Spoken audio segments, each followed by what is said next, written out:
Assalamualaikum warahmatullahi wabarakatuh.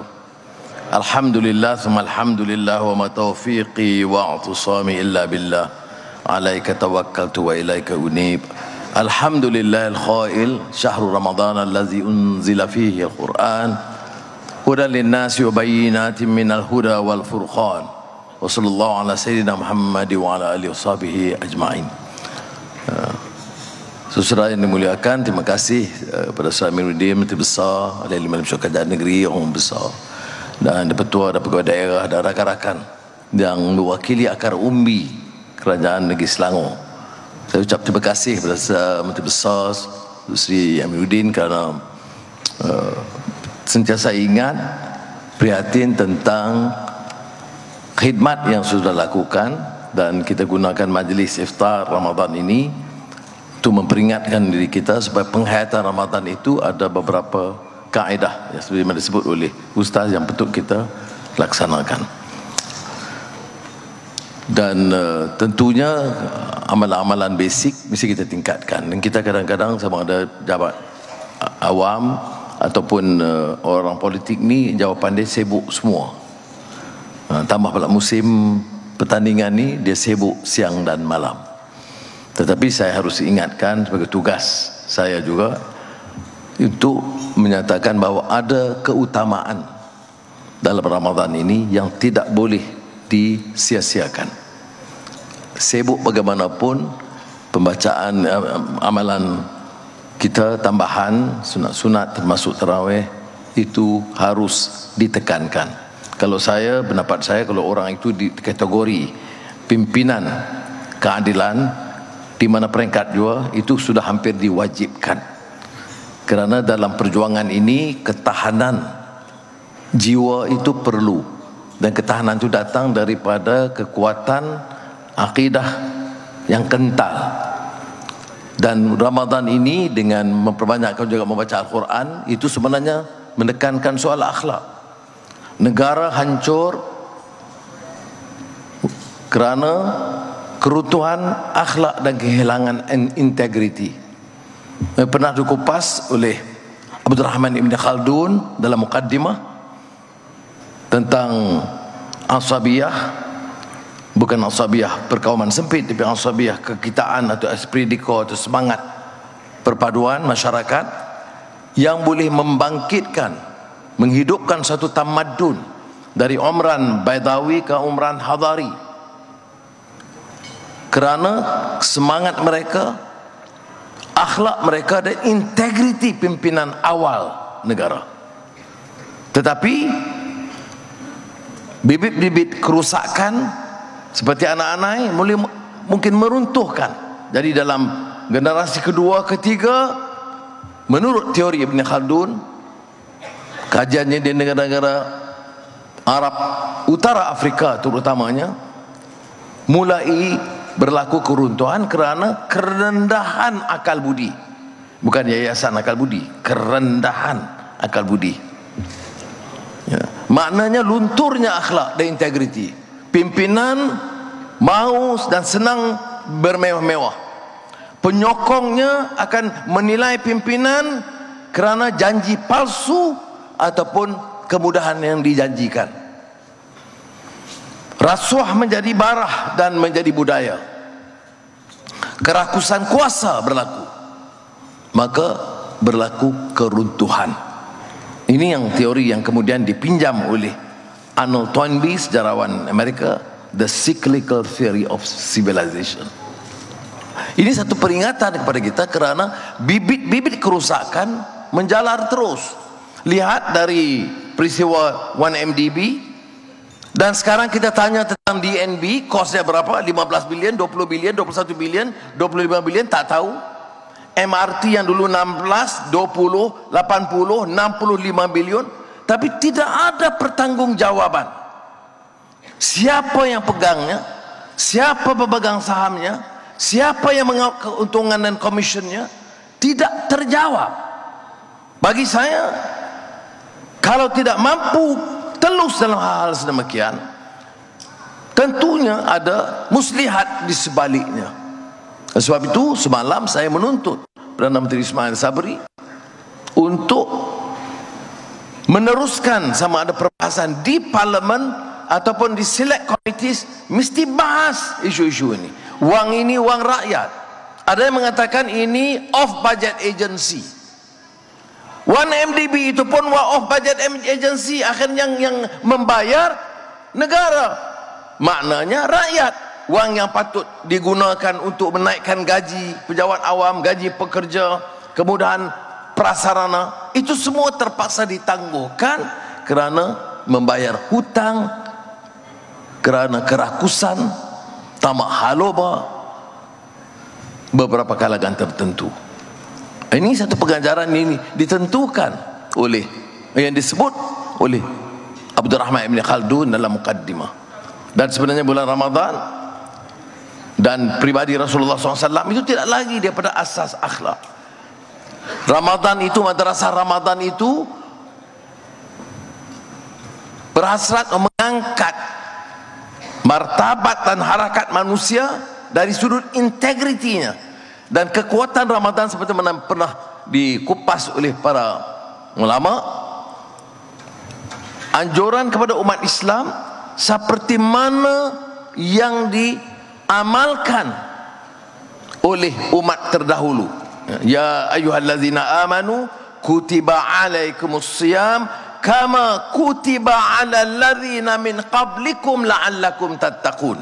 Ini istimewa kadang-kadang rakan-rakan kita yang bukan Islam yang hadir tak tahu bahawa apabila Allah memerintahkan puasa bulan Ramadan ke atas umat Islam, disebut dalam Al-Quran seperti mana yang dilakukan oleh umat terdahulu. Ada a tacit recognition kepada orang terdahulu yang bukan Islam yang mengamalkan puasa, walaupun cara dan kaedah mereka yang ditekankan la'allakum tattaqun. Jadi amalan itu diiktiraf. Ini dianggap a universal message on fasting, mengikut Profesor Muhammad Hamidullah dulu, ya. Apa dia? A tacit recognition tentang kemanusiaan dan message universal ini. Tapi saya kaitkan juga tentang isu akhlak kerana negara kita ketimbang atau berbanding dengan yang sebelumnya, keadaan sebelumnya itu terus tercorot dalam semua angka, data dan ukuran, ya. Yang meningkat mungkin rasuah atau kes-kes jenayah, tetapi yang merosot semua indeks yang harus kita teliti dan banggakan. Ya saudara-saudari, Selangor seperti mana disebut oleh saudara Amir sebentar tadi telah menunjukkan keupayaan memanfaatkan dana bagi kebajikan rakyat. Sebab itu saya setuju dengan gesaan beliau, ya. Walaupun ada beberapa liputan tentang dan kesan daripada beberapa pilihan raya kecil yang terdahulu, saya yakin insya-Allah di Selangor bukan sekadar mengekalkan tapi memperbaiki prestasinya ketimbang pilihan yang lalu.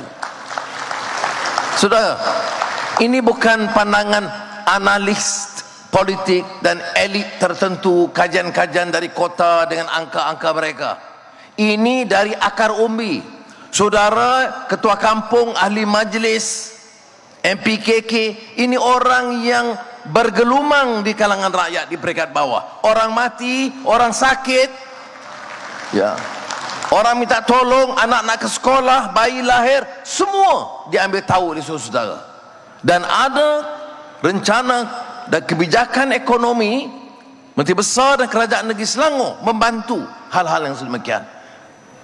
Selagi saudara teruskan kerja begini, apa saja analis tentang keupayaan kita untuk memenangi pilihan raya akan datang, kita boleh humban mereka kerana kita yakin dengan khidmat yang saudara lakukan.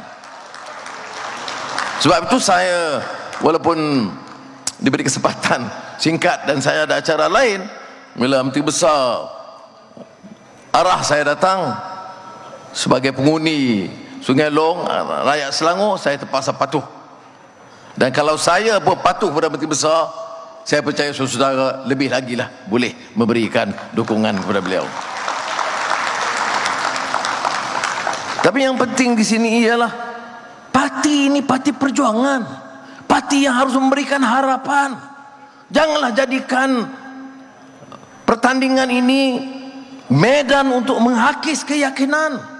Ini medan pertarungan di kalangan sahabat-sahabat, semua yang handal-handal, hebat-hebat, pintar-pintar belaka.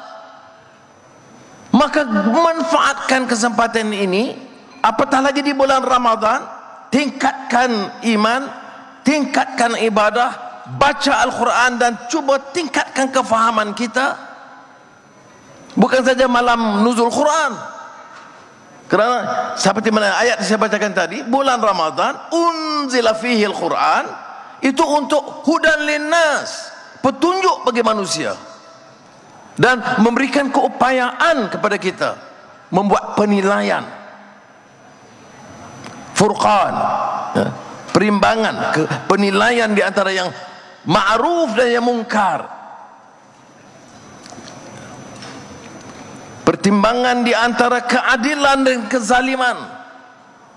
Ini harus kita manfaatkan sebaiknya. Jadi bagi saya, biar ada pertandingan yang sehat, hentikan cemoohan dan maki hamun dan langkah pribadi, apalagi bulan Ramadan. Tidak Ramadan pun tidak boleh. Kita dah lalui dulu apa yang berlaku, apa yang dikatakan dalam kelompok-kelompok dulu yang menghakis sedikit sebanyak kekuatan parti.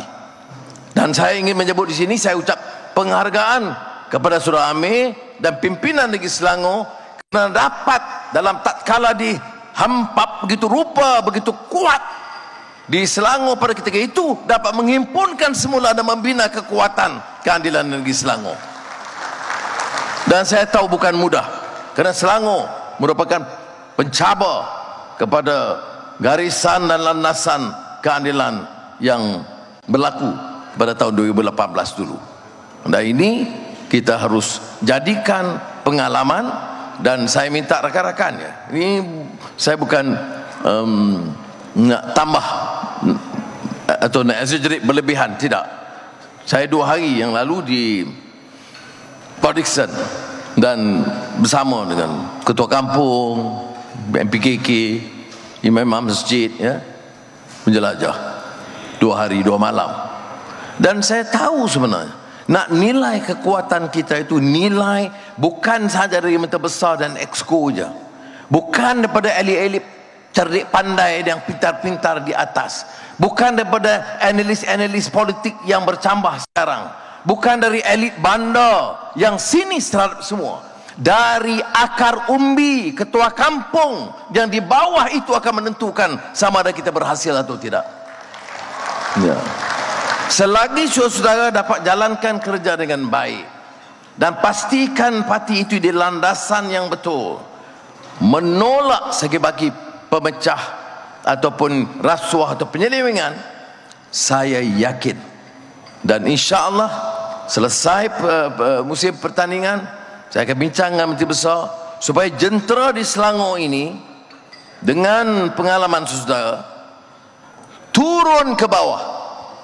Maka arahan akan diberikan selesai, mudah-mudahan selesai dengan bergaya dan gemilang. Maka Menteri Besar akan mengetuai pasukan Selangor untuk menjelajah ke semua negeri, memberikan lonjakan baru, mengangkat semula kekuatan parti kita. Terima kasih. Wassalamualaikum warahmatullahi wabarakatuh.